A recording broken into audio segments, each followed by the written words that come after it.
If you had a $100 bill right now and you had to choose one or the other, would you buy one booster box of VStar Universe or 2 ETBs of Crown Zenith? Today we're going to be tackling that question.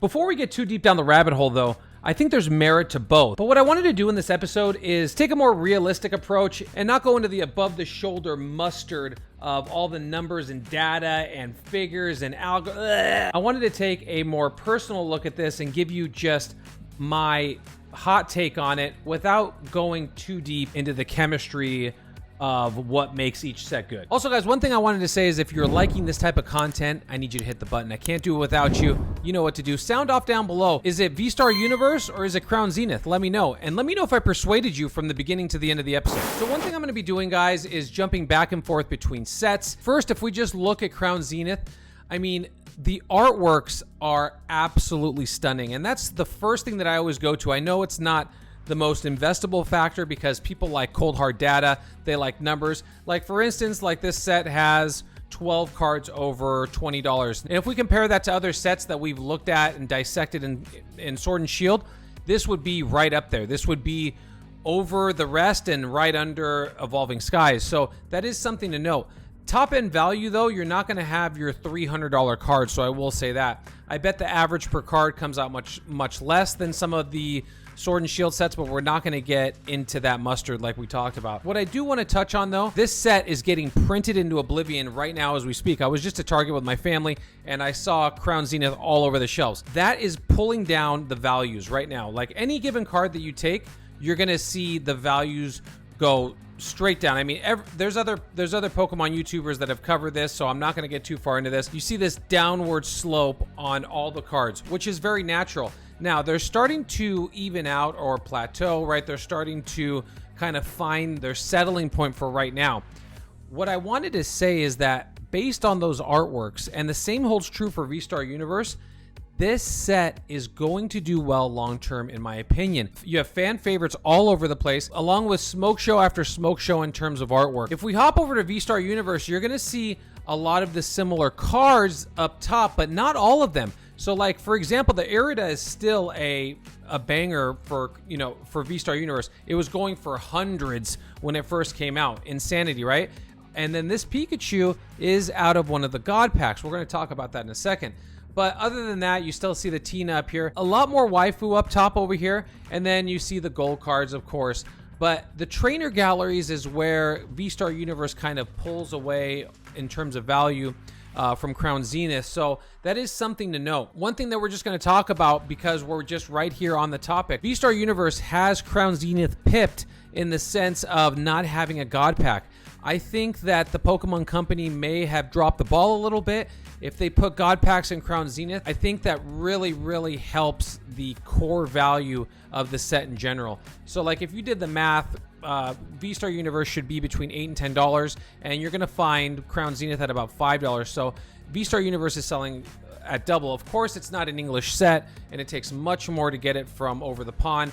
And if we had retail value on VStar Universe, the packs would be at $4 because the boxes should be retailing for $39.99. But they're not doing that now because the Japanese distributors are waking up, I guess, and trying to make money. Another side note when it comes to VStar Universe is the fact that it does have guaranteed hits in every box.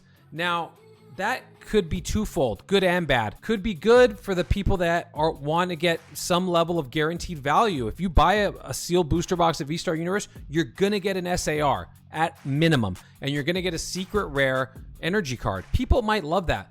On the other side, people might say, hey, that's going to hurt the value long term because it's just a numbers game. You open up this many of these, you're going to pull this many of these. That is one specific area that I think VStar Universe has this kind of market cornered, or at least this competition. So let's just talk about the God Pack for a second. This is something that's super unique. It is something that the Japanese sets do well, and it's something that I wish they would have ported over to the English sets. Now, if I had to compare a God Pack to something, I've opened probably close to 1,000 packs of VStar Universe at this point. I haven't pulled one God Pack. If I had to compare this in terms of rarity, it would almost be more rare from what I've experienced than like pulling a gold star during the EX era way back when, and it's that rare. At least if you bought a case, you knew you were getting 1 or 2 gold stars, is how I felt that it was. Maybe it was 1 per case. Anyway, the God Pack is literally that.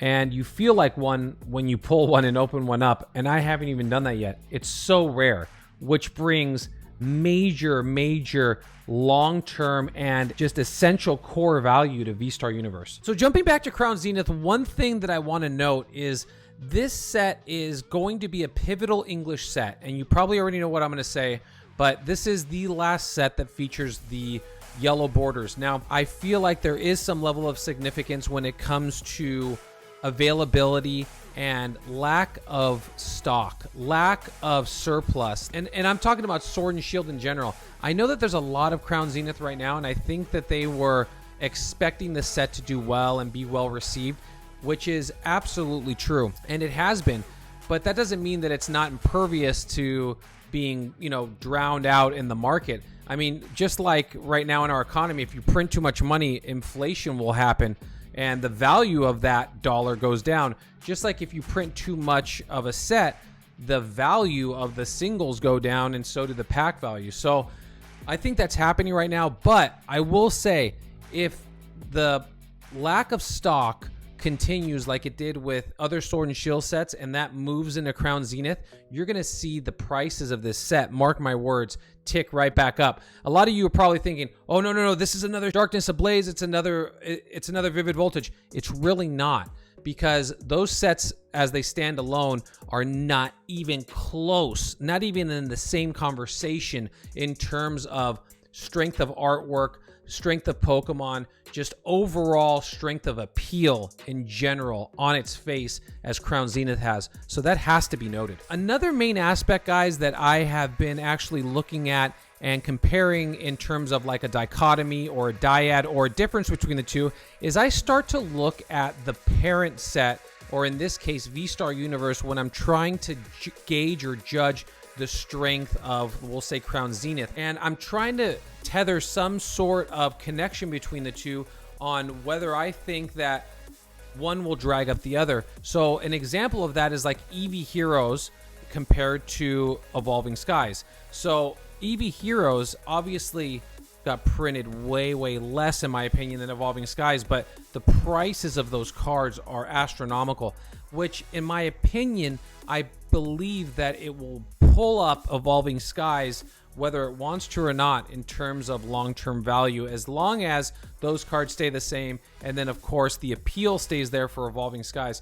Now in this case, I see VStar Universe coming down in cost, which is nice, because they started out at what, 150, 130, 140, and now they're about, $70, $80. Now they're still double retail, don't get me wrong, but it's definitely not triple or 4x retail. As long as the appeal stays with VStar Universe, which I think it will for some of the reasons that I just discussed, I think Crown Zenith is an actual big time play right now, honestly. I also truly believe that even though a set might be super cheap right now, doesn't mean that it's uninvestable. It could be argued that it's more investable because of that reason. Entry points are everything when it comes to new collectors, guys that have been around for a little while, and even people like me that buy whatever I think is going to do well or has merit for whatever reasons that get stuck in my head. I care about entry point also. Sometimes if I think there's just as much merit on both items, I might want to have 2 packs of Crown Zenith versus 1 pack of VStar Universe, for example.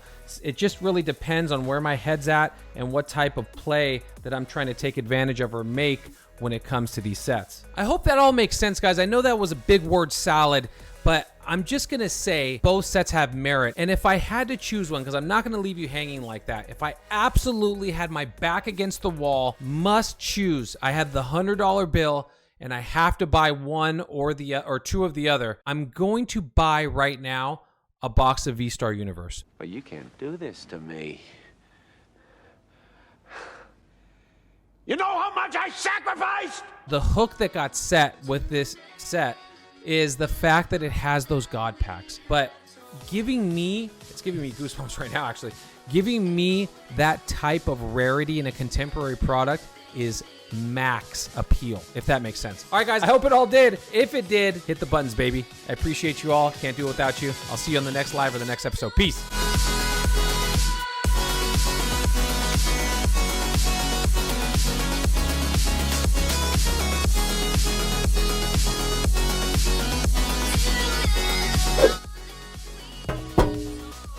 Yeah, I'm talking to you. It's time to hit the button already. Do it now. What do you think, I'm dancing for free here?